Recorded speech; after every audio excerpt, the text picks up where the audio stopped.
Les Petits Princes, chapitre 100, un long voyage.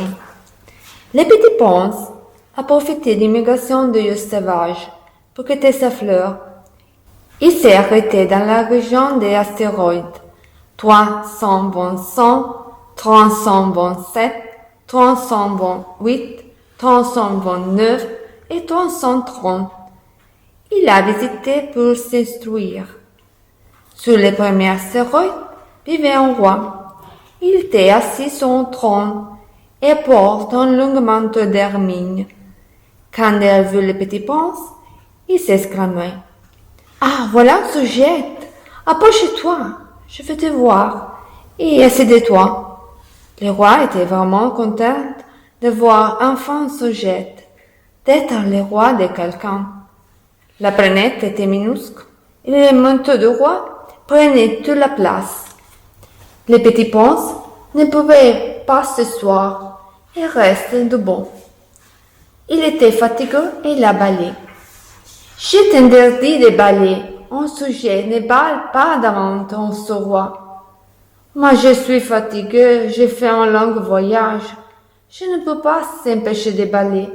Alors, je te ordonne de bâiller, a dit le roi avec autorité. Le Petit Prince, curieux, demandait: « Mais sur quoi règne-vous » ? « Sur tout ça, a répondu le roi. « Tout ça? L'étoile vous obéissez » a demandé le Petit Prince, très impressionné. « Bien sûr, dit le roi. C'est un monarque absolu universel. » Comme le Petit Prince s'ennuyait, il a dit au roi: « Je ne peux rien faire ici, je vais partir. » Mais le roi était trop fier d'avoir un sujet. Pour retenir le Petit Prince, il a promis de le nommer ministre de la Justice. Mais le Petit Prince ne voulait juger personne. Il a proposé au roi: « Votre Majesté, pourrait m'ordonner de partir ?»« D'accord, a dit le roi. « Pas, je te nomme mon ambassadeur. » Le Petit Prince est parti. Il pense que vraiment les grandes personnes étaient étrangers. Sur une planète, une autre planète, le Petit Prince a rencontré un buveur. Cet homme était assis à une table devant un verre, des bouteilles vides et des bouteilles pleines. « Pourquoi bois-toi » lui demandait le Petit Prince. « Pour oublier. »« Pour oublier quoi ?»« Quelle jante de bois » a répondu le buveur. Le Petit Prince a continué son voyage. Il est arrivé sur une planète qui était habitée par un businessman. C'était un homme très occupé à compter. Le Petit Prince l'a salué poliment. « Bonjour !» Il n'a pas levé les yeux. Il a continué à compter. 3 et 2 font 100, 100 et 7, 12, et ça fait 100 millions 122 731. 100 millions de quoi? A demandé le Petit Prince. Je ne sais plus, j'ai oublié. Tasse-toi, ne dérange pas. Mais le Petit Prince était têtu. Il insistait.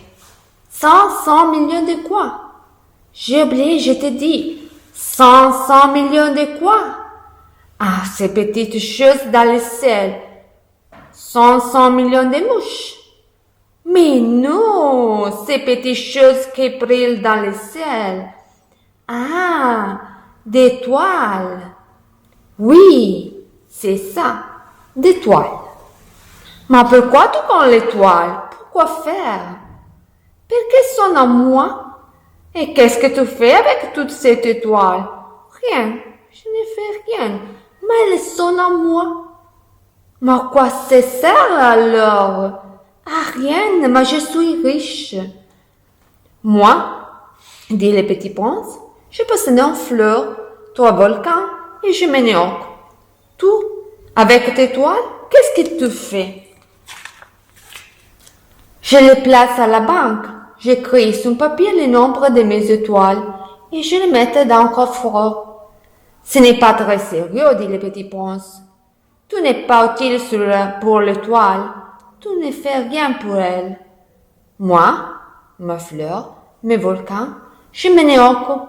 Ils ont besoin de moi. Quand le businessman ne répondait pas, le petit ponce est parti vers son autre planète minuscule. Il a rencontré une allumée de réverbère. Immédiatement, le petit ponce a aimé cet homme. Enfin, quelqu'un qui fait quelque chose d'utile. Mais l'homme n'arrêtait jamais d'allumer et d'étendre son réverbère. « Qu'est-ce que tu fais ?» a demandé le petit ponce intrigué. « Pourquoi tu ne t'arrêtes pas ?»« Ma planète tourne de plus en plus vite.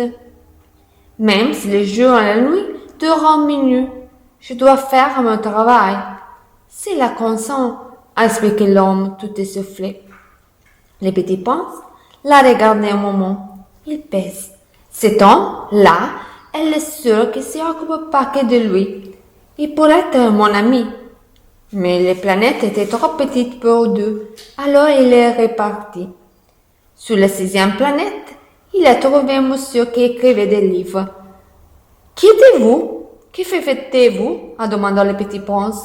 « Je suis géographe. Et toi? Tu es explorateur. » Le petit ponce est curieux. Et il a demandé. « C'est quoi un géographe? » « C'est un savant. Je sais situer les mers, les fleuves, les villes, les montagnes, les déserts sur la carte. » Alors, le petit ponce lui a demandé. « Quelle planète me conseillez-vous de visiter? » « La planète Terre, a dit le vieux monsieur. On dit qu'elle a une bonne réputation. Et le petit ponce è parti verso la planeta Terra. Ci vediamo al prossimo video, baci, ziari!